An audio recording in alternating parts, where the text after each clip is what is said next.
नमस्कार दोस्तों, मेरा नाम डॉक्टर अरुण पांडा है। मैं फेशियल कॉस्मेटिक सर्जन हूँ और मैं आपका सबका स्वागत बॉडी स्कल्प एस्थेटिक्स, जो एक state of art aesthetic centre है, वाशी नवी मुंबई में है, आपका स्वागत करना चाहता हूँ। आज हमारे साथ डॉक्टर आशीष हैं, जो हमारे प्लास्टिक सर्जन हैं, जो कि एक प्रसिद्ध प्लास्टिक सर्जन है, जो कि बॉडी कंटूरिंग के प्रोसीजर्स करते हैं। तो आज हम बात करेंगे मेन बूब या गायनेकोमास्टिया के ट्रीटमेंट के बारे में।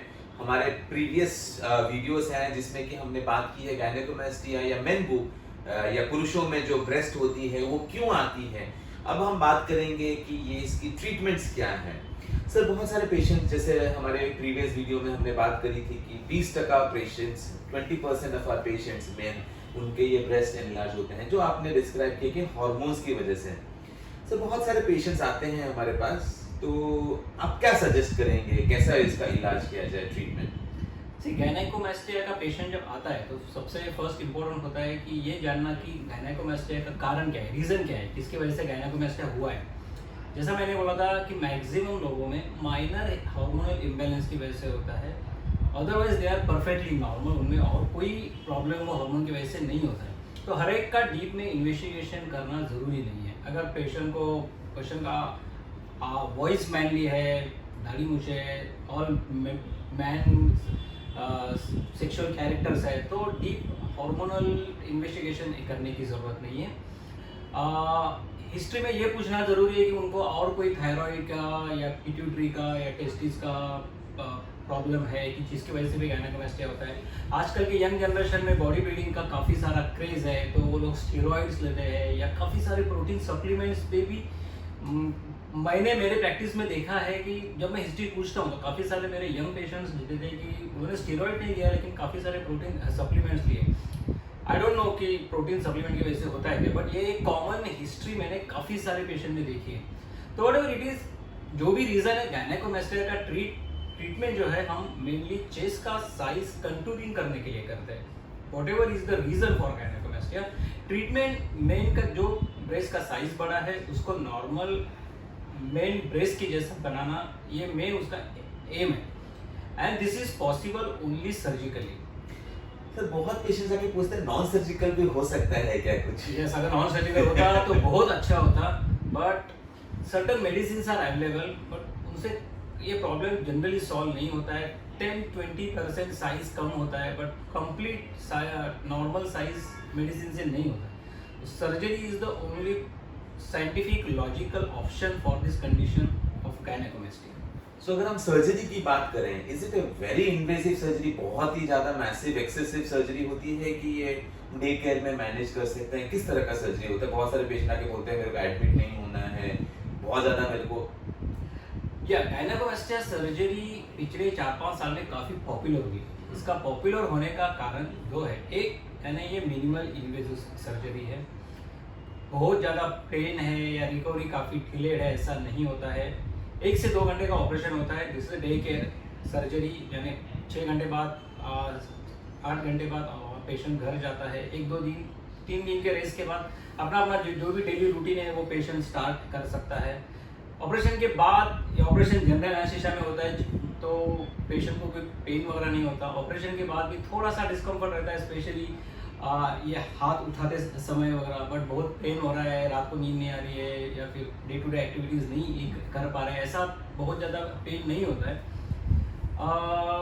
प्रिकॉशंस काफ़ी सारे नहीं हैं ऑपरेशन के बाद, तो इस वजह से रिकवरी काफ़ी क्विक है।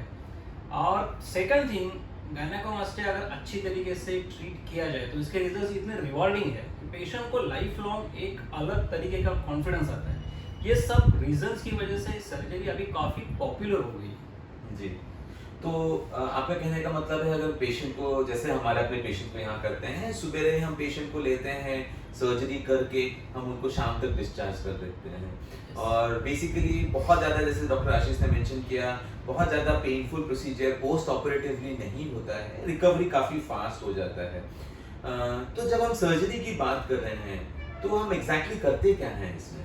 गायनेकोमास्टिया के मेनली 2 कंपोनेंट्स होते हैं जनरली, एक फैट और ब्रेस्ट ग्लैंड। ब्रेस्ट ग्लैंड यानी अगर जिनमें गायनेकोमास्टिया है उनके उनमें अगर निप्पल के नीचे फील करके देखा जाए तो एक गार्ड जैसा फील होता है, जिसे ब्रेस्ट ग्लैंड बोलते हैं।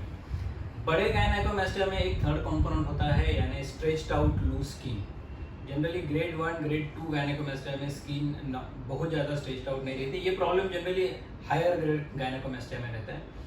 तो ग्रेड 1 to 3 गायनेकोमास्टिया में जहाँ पे बहुत ज़्यादा लूज स्किन नहीं है, वहाँ पे ऑपरेशन में फर्स्ट लाइपोसक्शन से जो भी फैट है, गायनेकोमास्टिया का फैट और उसके आजू बाजू में जो भी फैट बल्जेस है, यानी कि चेस्ट के बाहर के साइड में या ऊपर के साइड में या नीचे के साइड में कोई भी फैट फोल्ड्स है, उसको कंप्लीट वो फैट निकाला जाता है। गायनेकोमास्टिया का ट्रीटमेंट में एक ओवरऑल लुक जो मैं ये करता हूँ कि आई डोंट ट्रीट गायनेकोमास्टिया ओनली, तो एक प्रॉपर चेस्ट का कंटूरिंग आना जरूरी है। यानी कि एक मेल चेस्ट जैसा वो पेशेंट का चेस्ट बाद में दिखना चाहिए। तो लाइपोसक्शन से ये फायदा होता है कि आप पूरे चेस्ट को प्रॉपरली कंटूरिंग कर सकते हो। लाइपोसक्शन कंप्लीट होने के बाद जो टिश्यू जो ब्रेस्ट ग्लैंड में बोल रहा हूँ वो लाइपोसक्शन से नहीं निकलता है, लेकिन ब्रेस्ट ग्लैंड निकालना जरूरी है, because that is the site of action for hormones. इस पे हार्मोन का एक्शन होकर ये प्रॉब्लम हो रहा है। तो उसके लिए एक छोटा सा इंसिजन निप्पल के लोअर बॉर्डर पे लेके अंडर विजन वो ग्लैंड पूरी तरीके से निकाला जाता है। अगर ग्लैंड हम कंप्लीटली निकालते हैं तो गायनेकोमास्टिया फिर से होने के चांसेस बहुत मिनिमल हो जाते हैं। राइट। तो जैसे आपने बताया सर कि मेन इंपॉर्टेंट क्राइटेरिया है हमारे को जो फैट टिश्यूज होते हैं जिसकी वजह से हमारे चेस्ट या ब्रेस्ट बन जाते हैं मेन में, तो आप लाइपोसक्शन से सक्शन आउट कर देते हैं। yes. दूसरा आपने बताया कि वो जो ब्रेस्ट ग्लैंड है उसको भी हम निकाल देते हैं। सर अगर ग्रेड 4 ग्रेड 5 ग्रेड 4 गायनेकोमास्टिया है जहाँ पे स्किन भी एक्सेस है, तो वहाँ पे क्या? यस, अगर ग्रेड 4 गायनेकोमास्टिया में स्किन एक्सेस है तो उसके दो विकल्प यानी दो ऑप्शन है। एक यानी सिंगल सिटिंग में जो लूज स्किन है उसको निकाला जाए, या दूसरा जो मैं मेरे मैक्सिमम पेशेंट में एडवाइस करता हूँ कि फर्स्ट सिटिंग में हम लाइपोसक्शन करके पूरा चेस्ट कंट्रोल करते हैं, ग्लैंड निकाल देते हैं। लाइपोसक्शन में कुछ मैन्यूअर्स है जिसको करने के बाद, जैसे सुपरफिशियल जस्ट स्किन के नीचे लाइपोसक्शन थोड़ा सा एग्रेसिवली करना, उसके बाद स्किन कॉन्ट्रैक्शन काफ़ी अच्छा होता है। तो मैक्सिमम लोगों में स्किन कॉन्ट्रैक्ट हो जाती है, कंप्लीट लूज स्किन नहीं रहती है। 10-20% लोगों में स्किन लूज रहती है, लेकिन वो loose skin primary existing loose skin से काफ़ी कम होती है, तो वो छोटे इंसिजन से उसको निकाल सकते हैं। तो ग्रेड 4 गायनेकोमास्टिया में जनरली मैं मेरे पेशेंट को एडवाइस करता हूँ कि हम इसको स्प्लिट करते हैं दो सिटिंग में। फर्स्ट सिटिंग में कंप्लीट लाइपोसक्शन करके फैट और ग्लैंड निकाल देते हैं, फिर 6 महीना 1 साल वेट करते हैं। उसके बाद अगर लगे कि नहीं कुछ परसेंटेज स्किन अभी भी लूज है तो उसको हम फिर निकालेंगे। अगर स्किन कॉन्ट्रैक्ट हो जाती है, जो कि यंग लोगों में होती है, काफ़ी गायनेकोमास्टिया पेशेंट में सेकंड सिटिंग की ज़रूरत नहीं पड़ती है, स्किन अच्छी तरीके से कॉन्ट्रैक्ट हो जाती है, तो एक सिटिंग में उसका ट्रीटमेंट हो जाता है। सो ये थे हमारे सारे ऑप्शंस ट्रीटमेंट के गायनेकोमास्टिया के। तो अगर आप कोई मेल हैं जिनमें आपके चेस्ट या ब्रेस्ट साइज बड़े हैं तो आपको वरी करने की ज़रूरत नहीं है, बॉदर करने की ज़रूरत नहीं है। आप हमें कांटेक्ट कर सकते हैं। जैसे हमारे अर्लियर वीडियोस में हमने बात करी है 20-30% of the men have made boobs, सो इसमें कोई बॉदर करने की ज़रूरत नहीं। कॉस्मेटिकली एक चैलेंजिंग थिंग है, आप इसको माइनर सर्जिकल प्रोसीजर जो हम इन हाउस ओटी में करते हैं इससे हम निकाल सकते हैं, और आप you can show your chest letter.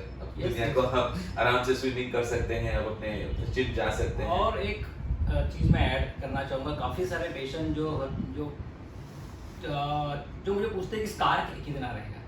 सी गायनेकोमास्टिया का जो इंसिजन लेते हैं it is hardly 4 millimetre size. 4 millimetre यानी एकदम छोटा सा होता है, एकदम छोटा। इनिशियली वो स्कार थोड़ा सा दिखता है, but over the period of time जैसे स्कार मैच्योर हो जाता है, हल्का सा स्कार। मैं ये नहीं बोलूँगा कि स्कारलेस सर्जरी नाम की कोई चीज़ नहीं है, बट 4 मिलीमीटर का स्कार, एक छोटा सा आपके फेस पे कभी पिंपल आता है तो उसका भी स्कार 4 मिलीमीटर जैसा होता है, हार्डली मिनिमल स्कार है। बड़ा चेस्ट लेके एम्ब्रेसिंग सिचुएशन में लो कॉन्फिडेंस से घूमना, उससे अच्छा है कि 4 मिलीमीटर का स्कार एक्सेप्ट करो। Actually it is not seen, seen और इनफैक्ट हुआ भी तो हम CO2 लेजर से वो भी लाइट कर सकते हैं।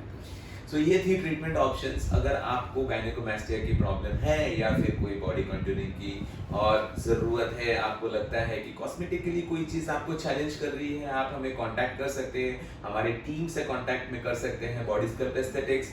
We are a state-of-art aesthetic center with all the services: facial plastic surgery, cosmetic surgeries, body contouring, lasers, aesthetic medicine. So we can give you all the services whatever you are looking for. अगर आपको कोई भी चीज़ है, आप हमारी team को contact कर सकते हैं और हमारे वीडियोस को आप फॉलो कर सकते हैं, देख सकते हैं, जिसमें कि हम और सारे बॉडी कंट्यूरिंग प्रोसीजर्स के बारे में बात करते हैं। धन्यवाद।